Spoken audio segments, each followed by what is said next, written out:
So good evening, everyone. Welcome to another Natechla Scotland online forum. It's terrific to have you all with us this evening.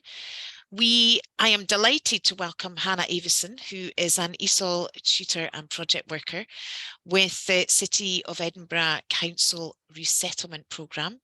She has a really interesting topic that she's going to talk on this evening entitled Time to Talk, Getting Lower Levels. Talking, always a challenge to get our lower level learners speaking well, engaged, speaking productively, whatever way you want to look at it. Before Hannah gets started, can I just remind you to keep yourself muted? I'm sure you all know this, but it does help with everybody's sound quality. You're very welcome to choose whether you have your video on or off. Hannah's session has been designed to be interactive this evening, so please feel very welcome to facilitate and use that chat box as we go through the session. Hannah's also got time for you to ask questions towards the end as well. So without further ado, please let me hand you over to one of my favourite presenters of all time, Hannah Avison. Thank you, Hannah. Oh, you're making me blush. Thank you.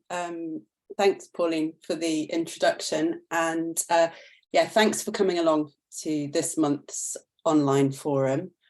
Tonight, we're going to be talking, as Pauline said, about talking, specifically how we can get lower level learners talking in English inside and hopefully outside the classroom as well. Before we start, I want to give you a little bit of background about me, just not much more than what Pauline said, but also, as has become my custom in these things, I want to give you, I've got a little bit of a disclaimer. So as Pauline said, I'm an ESOL tutor and project worker at the City of Edinburgh Council Resettlement Programme ESOL team. So we provide ESOL classes for resettled refugees in Edinburgh. So from Syria, from Ukraine, from Afghanistan. We mostly work with the lower level learners. So we're the sort of new to ESOL pre-entry level and also ESOL literacies learners. I've been an ESOL tutor for about 15 years now.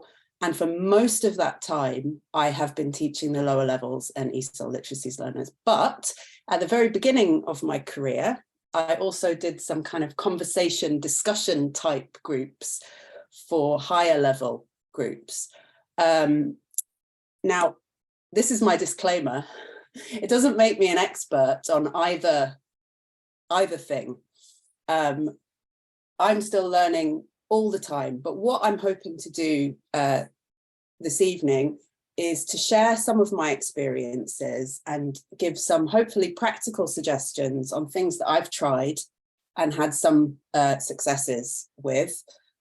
Some of what I'm saying might seem really obvious, but from my own experience of these things, sometimes people say things and I'm like, oh my goodness, that should be obvious. I should have, but I've never thought to try it. So I thought I'd just put everything in, and if you take something away from it, that's great. Over the years, I have taken inspiration from all sorts of people, all sorts of things. If I can remember who I got an idea from, I'll tell you, in case you want to go and investigate. Lastly, I don't want to talk at you for an hour. As Pauline said, I'd like to get you to share your ideas as well at the end. You know, if there's anything that you've tried that's worked, if you've got any suggestions or any questions. So yeah, hopefully I won't be talking for the whole time, although it is a possibility. Okay, let's get started. So when I was starting to plan this session, I had quite so many ideas. I was finding it quite difficult to organize my thoughts. So I started writing down just a whole load of stuff, which ended up being all of these questions, which I decided just to turn into this kind of mind map spidergram type of thing, and use it as kind of a starting point for tonight.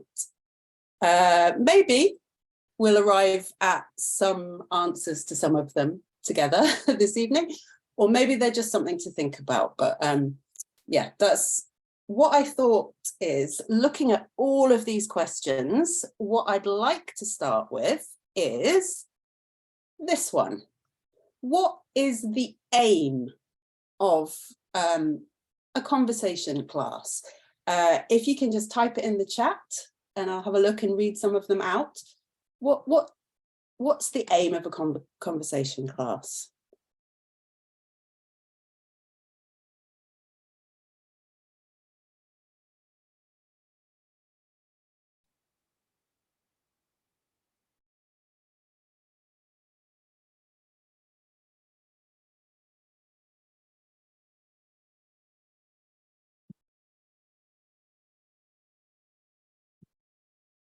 Don't be shy. No responses yet. I'm watching. To help build confidence. Yeah. Provide a safe space for learners to try out words they know. Practice fluency. Yeah. Yep. Getting learners to speak in English. Yeah. Yes. To give participants a chance to talk. Yeah. Give people the confidence to talk, communicate, use vocabulary. Yes. Yeah. To give learners the opportunity to practice speaking in a safe environment, gaining confidence as they go. Yes. Yeah. So that's really what I had in my head as well. Yes, communication and confidence and self-expression, giving them the opportunity to express themselves, to communicate, to build their confidence, to build fluency. Okay, so with that in mind, I want to ask you, what does a sort of traditional conversation class look like in your head? And we'll see if it matches what's in my head. What goes on in a conversation class? What's the format? Can't remember. Structured activities. Yeah, probably pairs, probably set topic or set grammar in teacher's head for learners to use. Okay.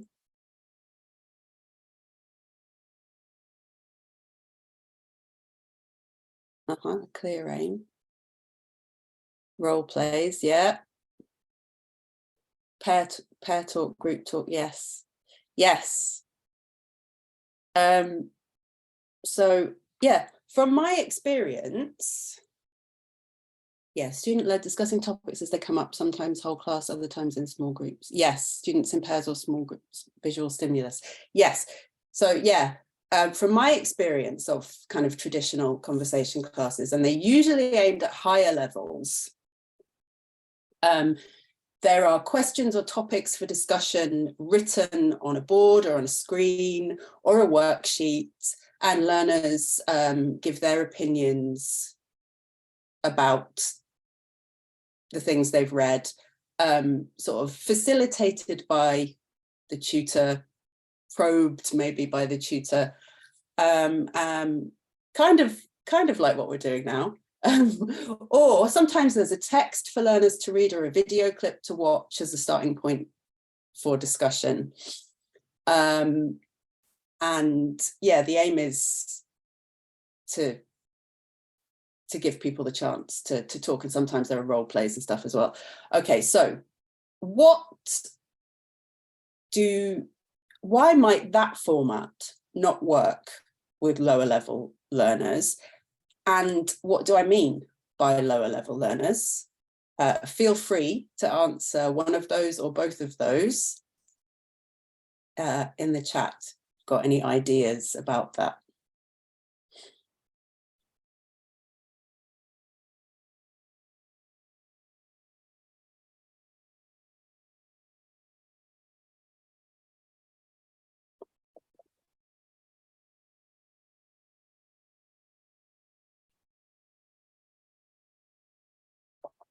Yeah, may not have enough language to express themselves.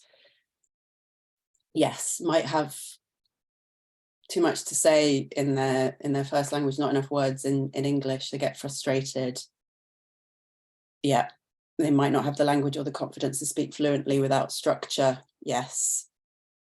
Yes, low levels of confidence, they might not have the words to respond to the prompts, the visual stimulus. Yes.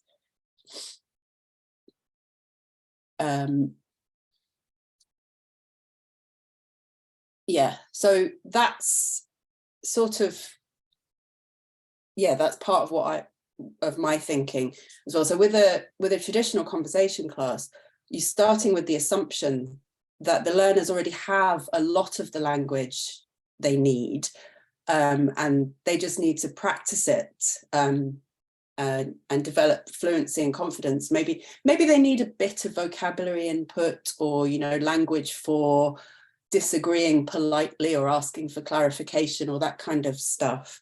But it is mainly about giving them the opportunity to talk about a variety of topics and practice language that they have been learning in their other classes. Lower level learners, by which I'm talking about beginner level and pre-beginner and ESOL literacies learners,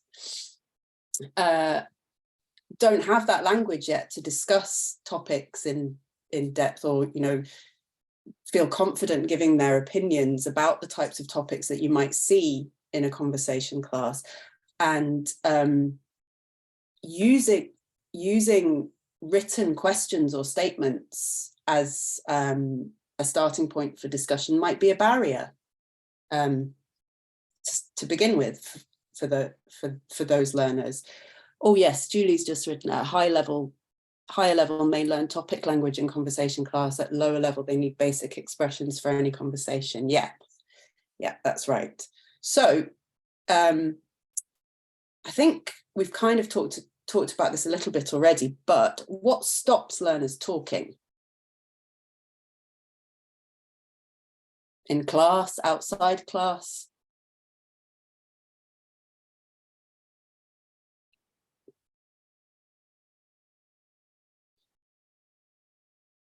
Yes, a habit, confidence, fear of making mistakes. It's exactly what I'd written. Opportunity, lack of confidence, striving for perfection, frustration. Yes.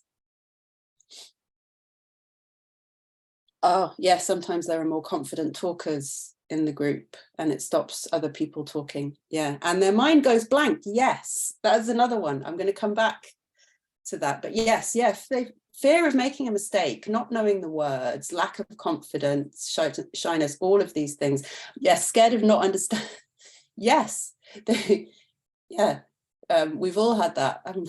You try to, you say something in a language that's not your first language, and then somebody responds and you don't know what they've said. Yeah, repeating what Sue said, lack of opportunity. Yes, okay, they don't speak English outside the class.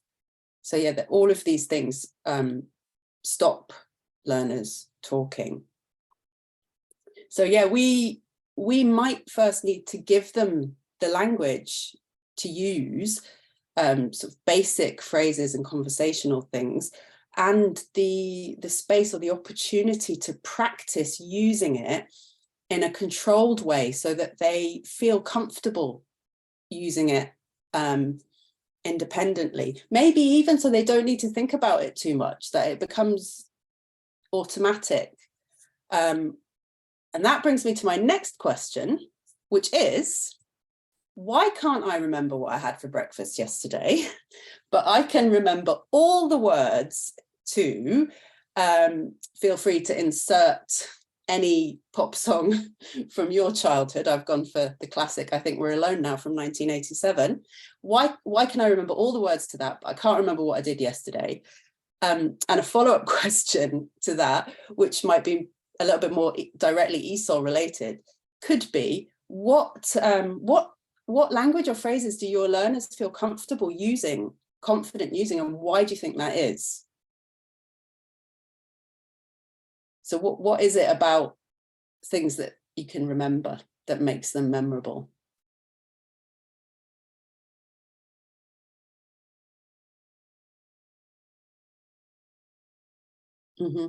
Repetition, yes.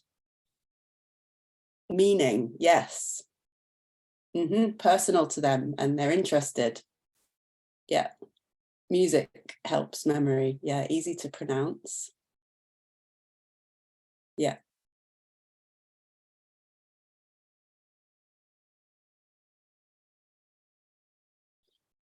Okay.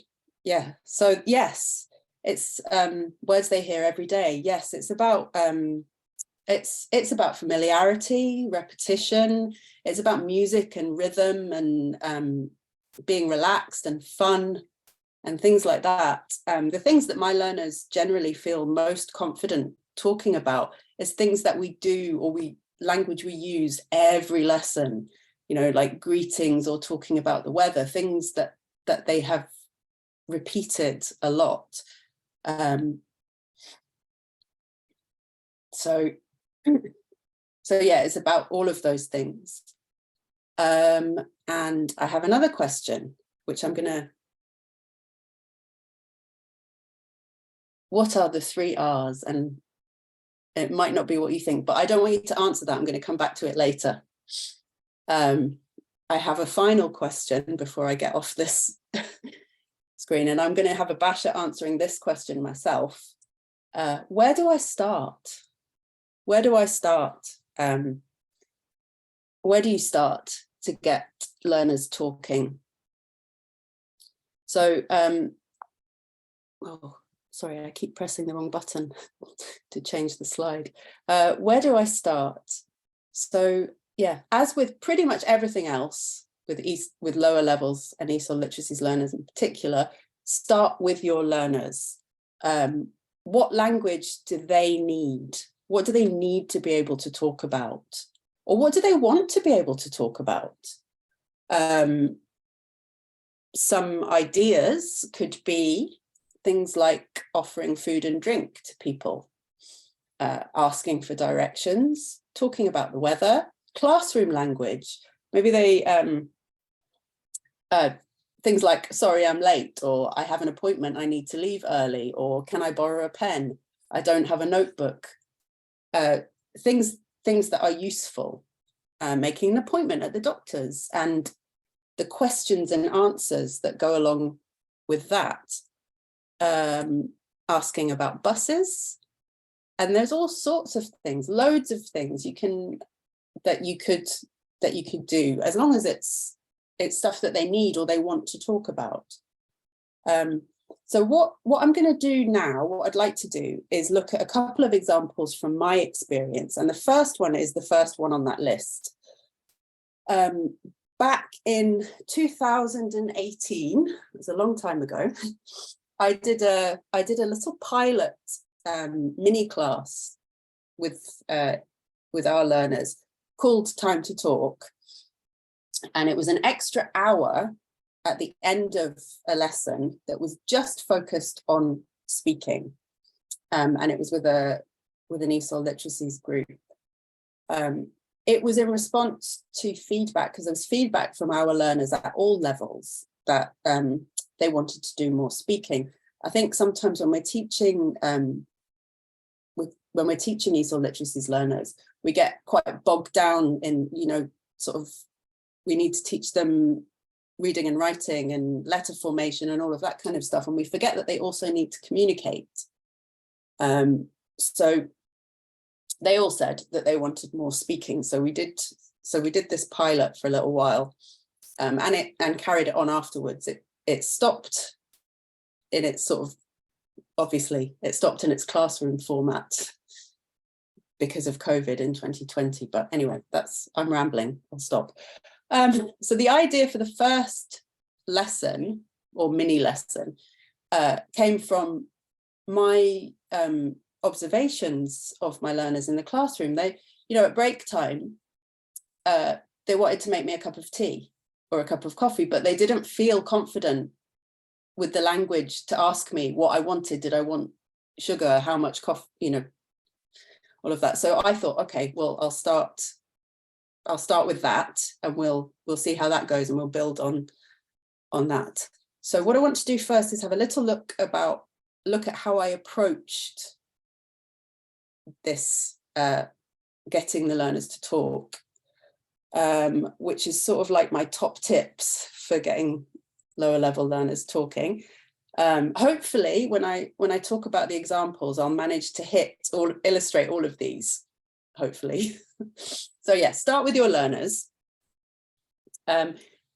Lots of visuals. Use lots of pictures on screens, on the board, cut up cards.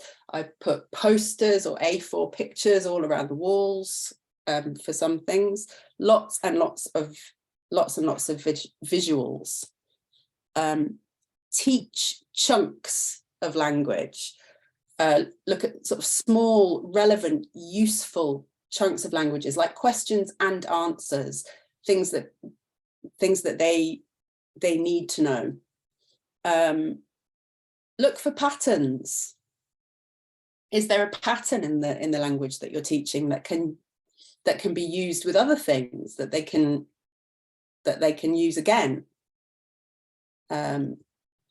Find the rhythm. Can you find the stress or intonation patterns in what you're teaching, and use clapping or tapping or chanting? I taught, this is a mini example, sort of an aside. I taught a class of Syrian women for a couple of years a while ago, and some of them had a real difficulty with, well, in particular, the word nationality.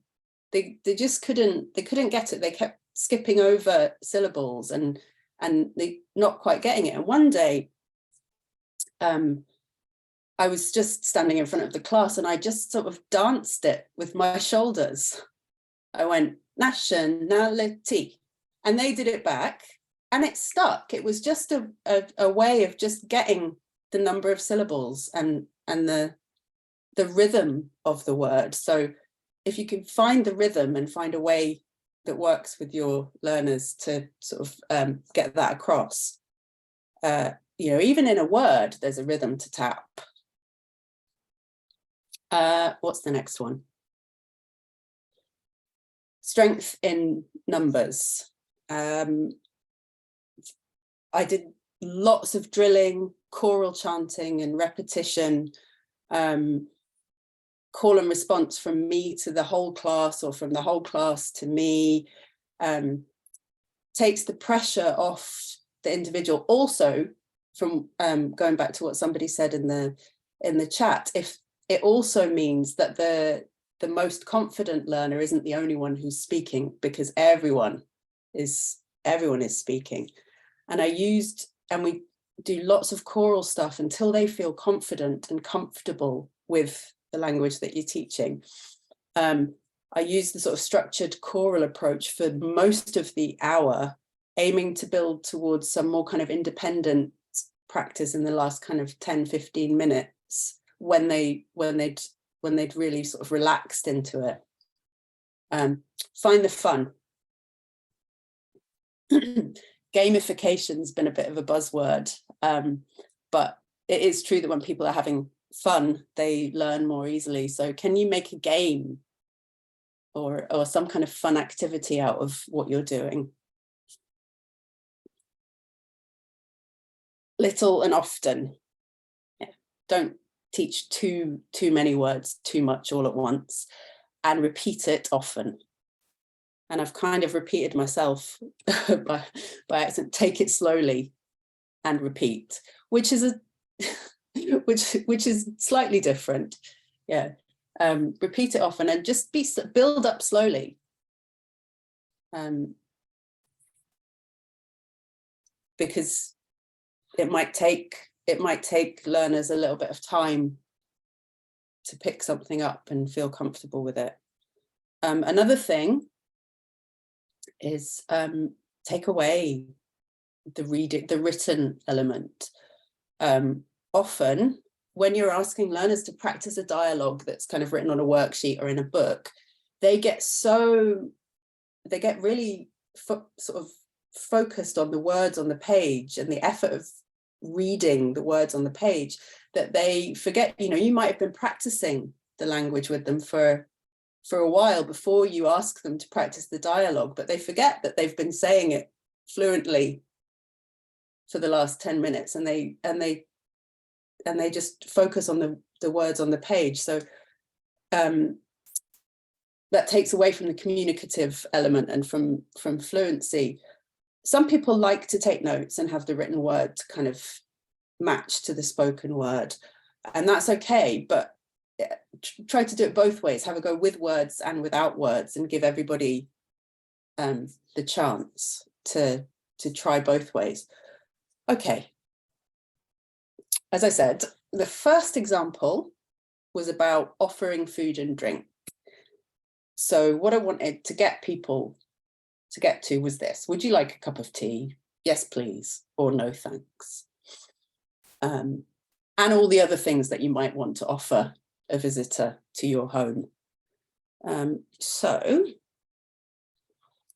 Okay, would you like a cup of tea? Can you find the rhythm in that question? Would you like a cup of tea? It doesn't really work in the chat, and I didn't want to put anyone on the spot. I didn't want to put anyone on the spot, but if you want to unmute yourselves for a minute and have a go at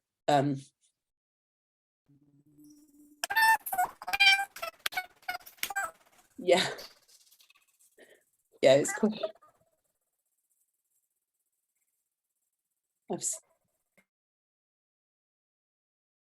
I could see Pauline mouthing it, and I heard Julie. Yeah. Yeah. Oh, sorry, I've gone. So yes, would you like a cup of tea? Would you like a cup of tea? That's the rhythm. That's hopefully the thing that's gonna stick in their minds. But that's quite a lot to jump straight in with. So we started small, and we started small with just the words tea, coffee, water, and then we build up. Tea, a cup of tea, coffee, a cup of coffee, water, a glass of water. And in real life, I would repeat each stage a couple of times, but I'm going to fast forward so that we're not here all night. A cup of tea. Would you like a cup of tea? A cup of coffee. Would you like a cup of coffee? A glass of water. Would you like a glass of water? I should say as well at this point, for sometimes this whole thing for some groups is too much. So I have for some groups changed it to just would you like tea? It just whatever works. This is just an example. So oh, hang on, where does I get to? Yes. So yes, and then obviously we've got the question, we teach the answer. No thanks, or yes please. And we practice, would you like a cup of tea? No thanks, yes please. Okay. And then once we've got the hang of that, we can start to use the same pattern to add things. Sugar, milk, using the same procedure. Would you like sugar, milk? Would you like milk? Oops, sorry.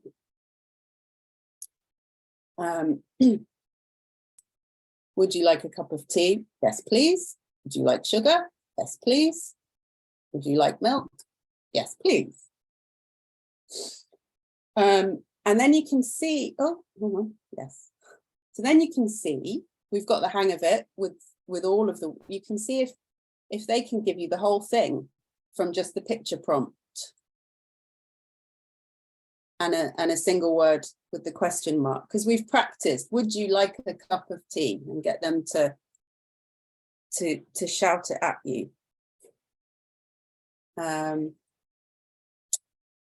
Yes, please, or no, thank you.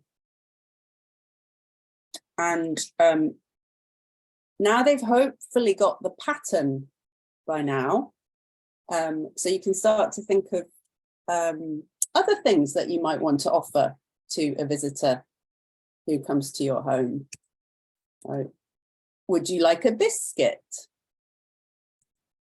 Would you like cake? And what if they don't like tea or coffee? Would you like juice? I've got orange juice here, but it doesn't have to be. So up to now, this has all been very much kind of led by the teacher and done with the whole class chorally. And then, so let's see if they can do it without my help. I'm still not going to ask individuals. I'm going to say one half of the class does the answer, one half of the class does the question. Now, and I've given them the question and the answer without words. Somebody said in the chat earlier that what stops people talking is, one of the things is that their mind goes blank. And sometimes when you're trying to practice questions and answers, even really simple things, the added pressure of having to decide how you're going to answer can make it more difficult. So for practice, give you the question, I'll give you the answer. So you don't have to think about that. You just have to speak. So we'll do, question and answer, question and answer, question and answer, question and answer. And then you can cut all the pictures up into little cards, and you can put people in pairs. And again, they can just randomly, they just turn the card over, both look at it and take it in turns to do question and answer. And there's no pressure on them to decide if they want to, if they're going to ask, do you want coffee? Or if they're going to say, yes, please, it's there. And they just keep doing it until it's really, hopefully, comfortable. And then you can make a game out of it. You can take one card and hand it around, send it around the group as a chain so that everyone is asking and answering the same question. I'm sure you've probably done this with things before. And then you just keep adding a card so it keeps going around. They ask a question, yes, please, give it to somebody else, take it. Would you like tea? Yes, please. And then you can make it more interesting by sending some around the other way. And then inevitably someone gets two at once and hilarity happens. And it's just a way of just repeating, practicing. Hopefully there's laughter and not too much sort of stress. So I noticed after doing this first session and then sort of revising it again a bit, they started to use the language in class at break times, asking me, would you like coffee, teacher? Would you like a biscuit? And I heard them in other classes asking their other tutors. And, so maybe they're asking, you might not, what I've described doesn't seem like a conversation class. It's definitely a communication class. And why you might not see the results straight away, and you might not see the results in your class. Hopefully, the more you do this kind of stuff, the more comfortable and confident they feel that using the language independently outside the classroom, hopefully. Okay, another example that I want to look at is asking where places are. Now, I know that all of us and our learners, we all have Google Maps, and we just put in the place and we follow the dot. But sometimes, even when you've done that, you get to the street and you don't know where the place is. You don't know. So you have to either just give up or ask someone where it is. So we practiced that language, and we've done the same procedure, starting off with the vocab as individual words and building up. For example, where is the mosque? It's on the right. Where is the museum? It's opposite the church. But so and I'll do this, you know, the same things as I did with the would you like a cup of tea thing. But I also want, oh, where is the point? This is another one, important one to know. I don't know. But then I wanted to do like a mingling exercise. But I didn't want people to have to read where they wanted to go. So I did these wee cards, and everyone got a card. So they knew they were asking where is the church, where is the mosque. These are pictures that are not particularly clear for everything, but we've looked at them so often that by now everybody knows this is a hotel and that's a library. So it could be any pictures. So they've got their cards, everyone's got a card, they know what they're asking for, and we've practiced it. And then everybody also has a strip of paper with one of these on, and it's a similar thing. It's taking away kind of the reading element, and we've practiced this and we've looked at the pictures so they know what they mean. So you go round asking, where is the church? And the first person doesn't know, so they say, hopefully, I don't know. And then until they find the person who's able to tell them the church is behind the park. You can also I have also in another room, in another classroom, I had like a town on the walls. So there was a picture of each place, and maybe there were like several schools and a couple of supermarkets and things like that. And so they didn't need to have these strips of paper, because they could look and say, oh, the library's opposite the, I don't know, the park.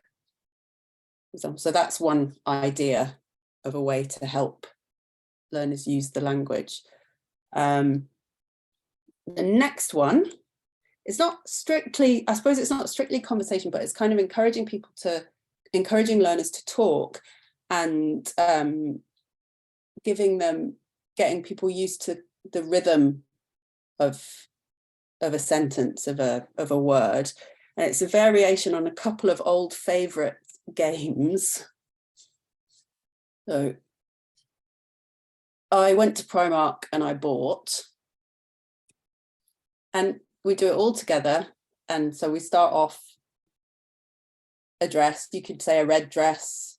I went to Primark and I bought a red dress and a pair of socks, and socks and a t-shirt and then you take them away and they have to remember what was there. And we're all talking the whole time. Everyone is saying, I went to Primark and I bought. And then eventually we've got nothing, but they can still remember, they can still tell me what was there, and we build it back up again. So that's another just whole class kind of speaking thing that helps people to feel comfortable and confident with language. So the next thing, if you're into jazz chants, you can make up your own. I don't know. People have strong feelings. This is one I made up with a group to help with greetings. It wasn't 100% successful in terms of stopping learners repeating "how are you" back to me when I asked them "how are you," but it did help with things like intonation and phrasing of the language. This one was sort of inspired by one of my CELTA teachers called Isabel. I can't remember her last name, and I observed a class of hers, and she did a jazz chant at the beginning of every class with her elementary group, and I can't remember it all, but some of it was like, what's the time? It's 9:30. How are you? I'm feeling fine. And no, I can remember it. So I'm sure the people in her group can remember it as well.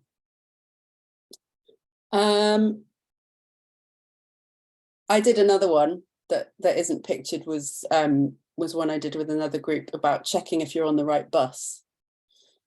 I want to go to Leith. Is this the right bus? And practicing that hopefully helps to remember how to ask if I'm on the right bus. Okay. I want to look at my top tips again, just to round off before I open it up. So start with your learners, lots of visuals, teach chunks of language, look for patterns, find the rhythm. There is strength in numbers, find the fun, little and often, take it slowly and repeat. Take away the reading element. Oh, and what are the 3 R's? Relax, repeat, remember. Those are not my 3 R's. The guy called Fluency MC, I don't know if you've heard of him. He's an American English teacher living in France. His name's Jason Levine, I think, and he goes all around the world rapping, doing English raps. He was on, I think he was on France's Got Talent, doing an English rap. If you Google him, you'll find loads of stuff. But he's one of the, I followed him on social media for years, and I've been to a couple of webinars that he's done. And it's one of the things that sticks in my head. Relax, repeat, remember. And I might add a 4th R, which is rhythm. But those are my top tips. Oh, sorry. Do you have any questions, comments, suggestions? Anything you've tried? Anything you think other people might like to try? I think it's okay to unmute and. Absolutely. You're very welcome to put your hand up. Yeah, post in the or chat. Put your hand up. Or unmute yourself, whatever you prefer.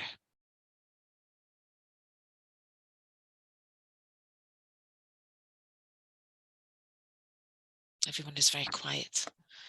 It's a Monday night. Oh, it's not a Monday night, it's a Thursday night. Sorry, we used to be a Monday night.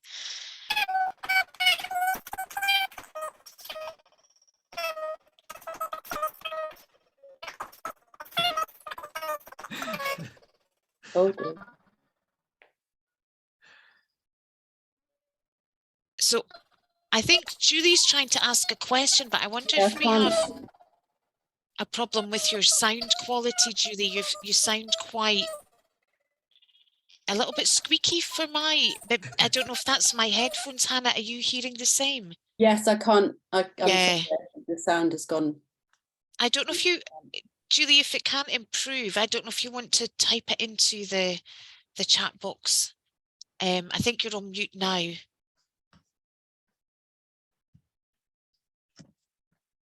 Is there anybody else that has any other questions? I'm just checking no one has a hand up. Nope. Or comments on some of the suggestions that Hannah has given you?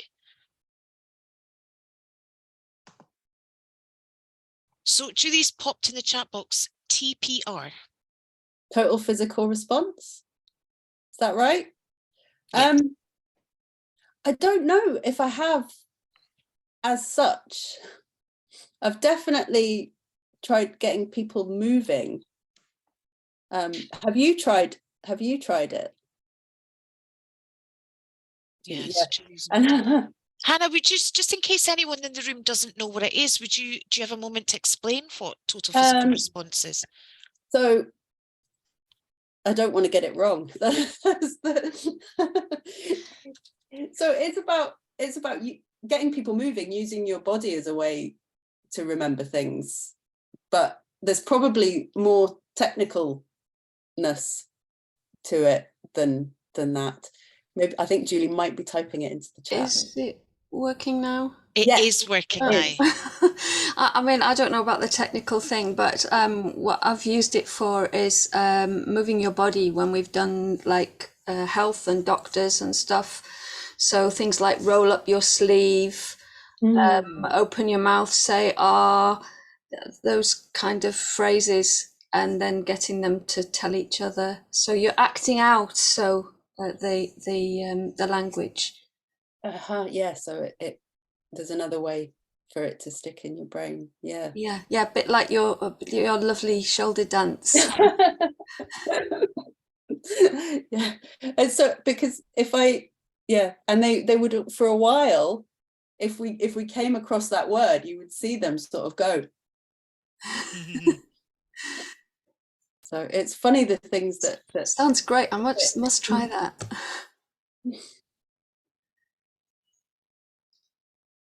I don't know if you saw in the chat, Hannah, but Cheryl put a lovely story about how she was reminded by the time she taught "What did you do today" in a chant?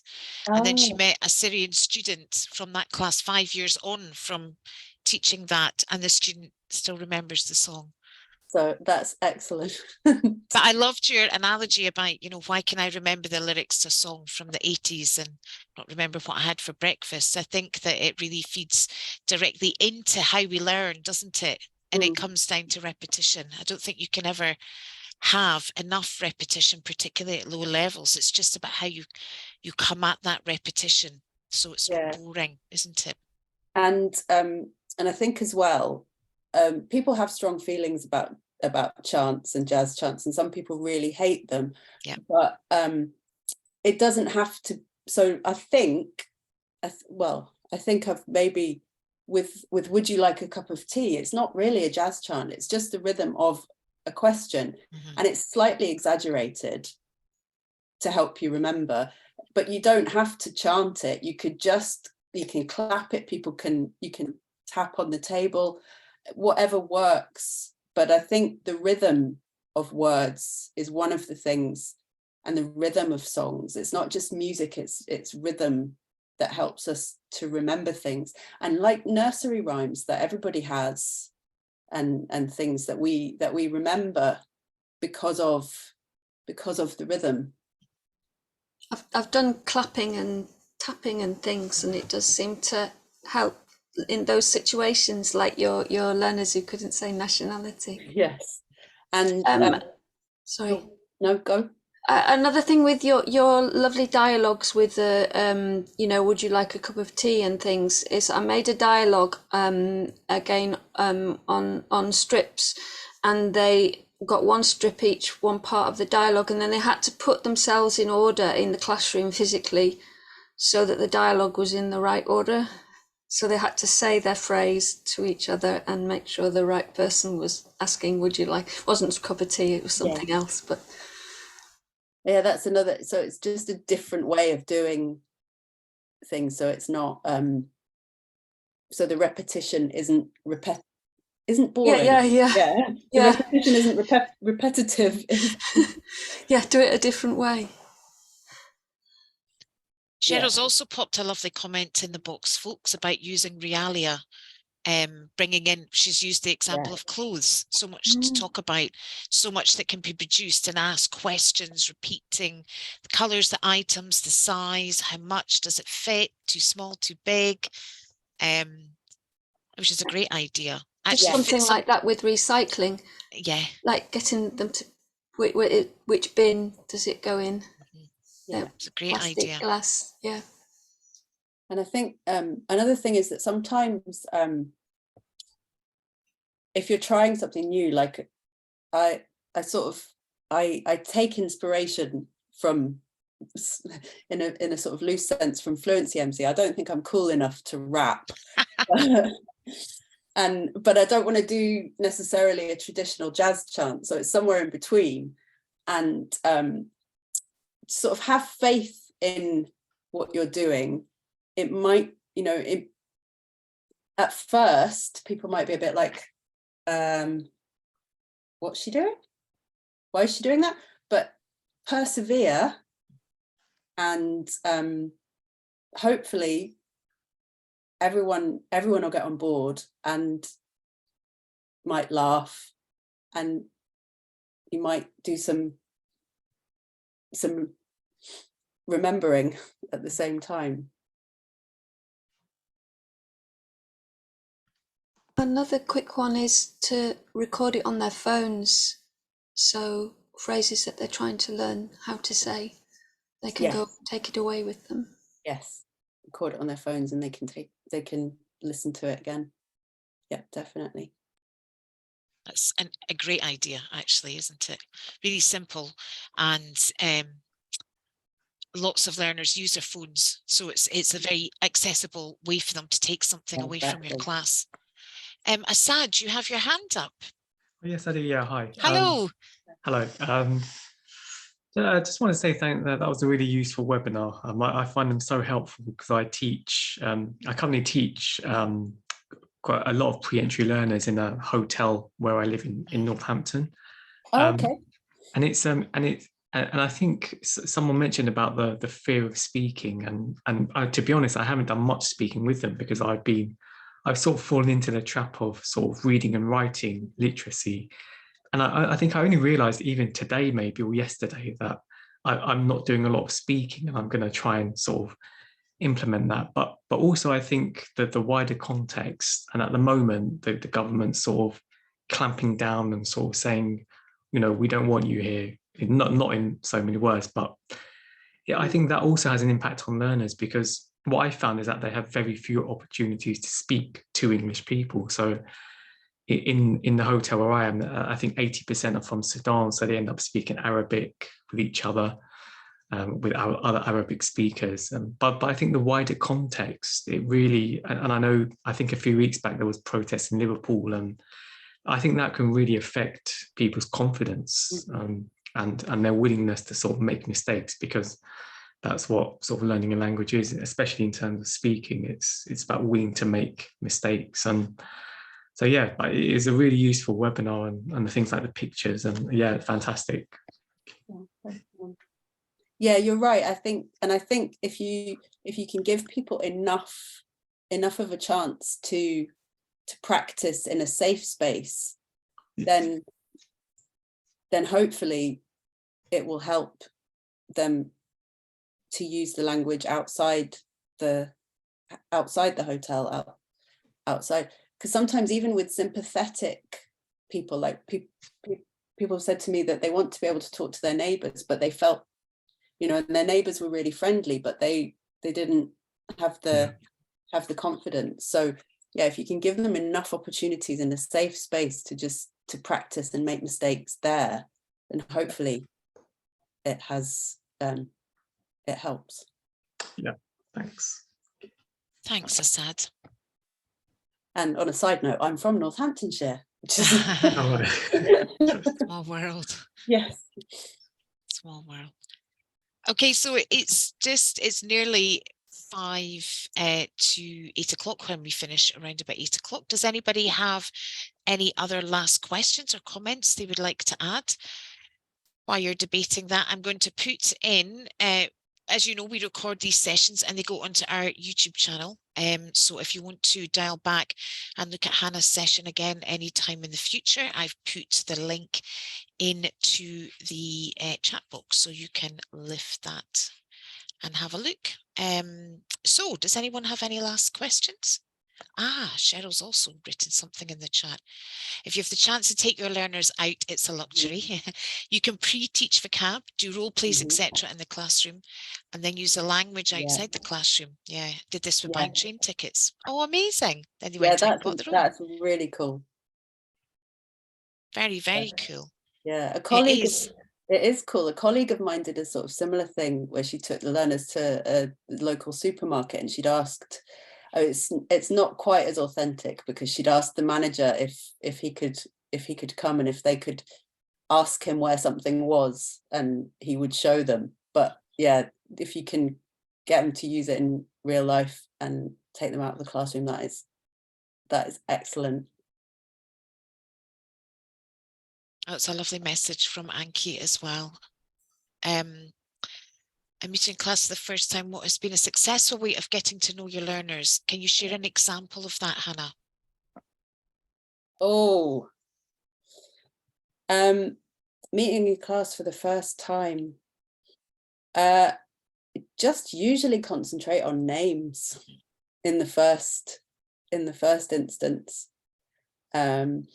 I mean, I suppose it depends on levels, but if we're talking about the pre-entry levels, just getting everyone to ask and answer what's your name is a really great way to to break the ice. And again, practicing it all together before putting anyone on the spot.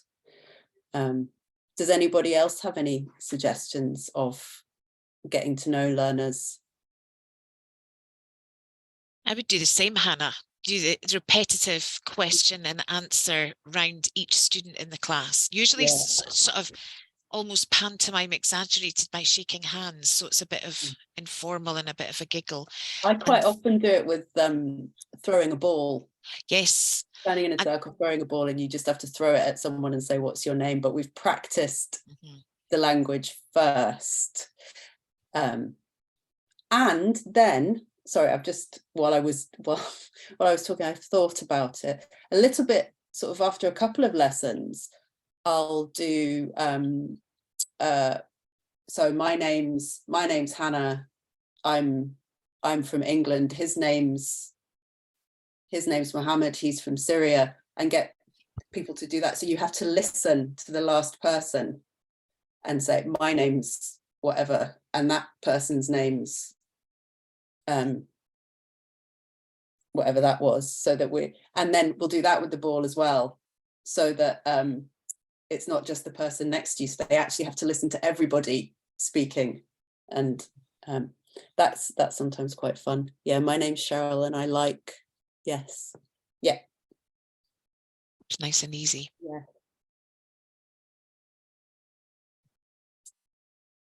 Fantastic. Ball of string, Julie's suggesting. Is that like? Yeah, so you can reverse the direction. So when you do and this is so and so, you can. Oh, so you unwind and wind. Oh, yeah. So you you start off by passing it round, and you end up with a little web of oh, cool. Of string. Yeah. Really good idea. It can be a bit complicated, but if it's a small group, it's doable because you can mime what to do. Absolutely. Fantastic. Okay, everybody. Thank you so much for your input. It's just before 8 o'clock and we'll finish there. Hannah's very kindly put her details there if you want to get in touch with her. Thank you, Hannah. I know that someone was asking about slides. Please go to Hannah directly about slides. We tend not to share them widely, as in like our YouTube channel or to everybody. So go to Hannah for those. Thank you so much for joining us this evening. It's great to see you all. Our next online forum is the 25th of May. So look out on our website for details about how to book, and maybe we will see you there on the 25th of May. But in the meantime, thanks a lot. A huge thanks to Hannah. That was fantastic. I hope you've all got at least one idea to take away and try out in your classes in the coming weeks. Take care of yourself, everybody, and we'll see you at another NATECLA Scotland event very soon, we hope. Thank you very much. Good night. Night. Thank you. Bye. Thank you. Bye-bye. Thank you. Goodbye. Bye. Thank you. Bye.